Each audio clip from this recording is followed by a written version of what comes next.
2-3 दिन से मेरे हस्बैंड बोल रहे थे कि काबुली चना का जो तुमने सैलेड बनाया था वह बहुत ही ज़्यादा अच्छा बना था, तो उसको फिर से बनाओ। अब काबुली चना का सैलेड बनाने के लिए पहले इसको भिगोना पड़ेगा और यही मुझे याद नहीं रहता था।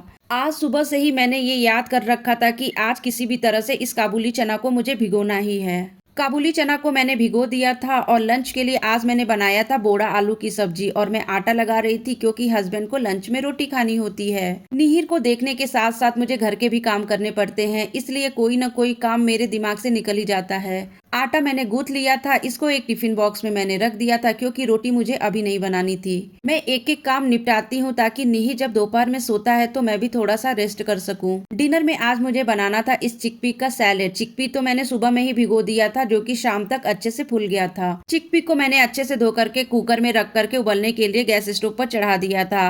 बिना इतने सारे कलरफुल वेजिटेबल्स को काटे बिना मेरा तो कोई भी वेट लॉस की रेसिपी बनती ही नहीं है। Beetroot, onion, carrot, cucumber, tomato को मैंने अच्छे से काट लिया था। घर में जब दूध फट जाता है तो मैं उसका पनीर बना देती हूँ। घर में दूध फट गया था तो मैंने पनीर बनाया था, इसको भी मैंने सोचा कि इस सैलेड में डाल देती हूँ। मैं डिनर की तैयारी में लगी हुई थी और निहिर बार बार मुझसे ये बोल रहा था कि मुझे पापा के पास जाना है। अब उसके पापा का मीटिंग चल रहा था तो मैं चाह करके भी निहिर को उनके पास नहीं भेज सकती थी। जब तक मैं निहिर के साथ खेलती हूँ तब तक वो अपने पापा के पास जाने की बात नहीं बोलता है, लेकिन जैसे ही देखता है कि मम्मा अब किचन में जाकर के काम करने लगी है तब वो पापा के पास जाने के लिए बोलने लगता है। ट्यूसडे को शाम को मैं हनुमान जी के मंदिर जाती हूँ, लेकिन आज हस्बैंड का मीटिंग ही नहीं खत्म हो रहा था जिसकी वजह से आज रात को 9:30 बजे मैं नहा धो करके मंदिर गई। आज पहली बार ऐसा हुआ कि मैं मंदिर इतना लेट गई थी। वैसे दर्शन करना बहुत जरूरी था जो कि मैंने कर लिया था। बेचारे मेरे हस्बैंड जैसे ही उनका मीटिंग खत्म हुआ तुरंत मुझे बोले कि चलो मंदिर के लिए अभी रेडी हो जाओ। डिनर की तैयारी मैंने कर दी थी ताकि मंदिर से आने के बाद से सिर्फ मुझे डिनर बनाना रहे। चिकपी का सैलेड बनाने के लिए मैंने यूज किया था रिफाइंड ऑयल। रिफाइंड ऑयल जैसे ही गर्म हो गया था मैंने उसमें डाल दिया था जीरा।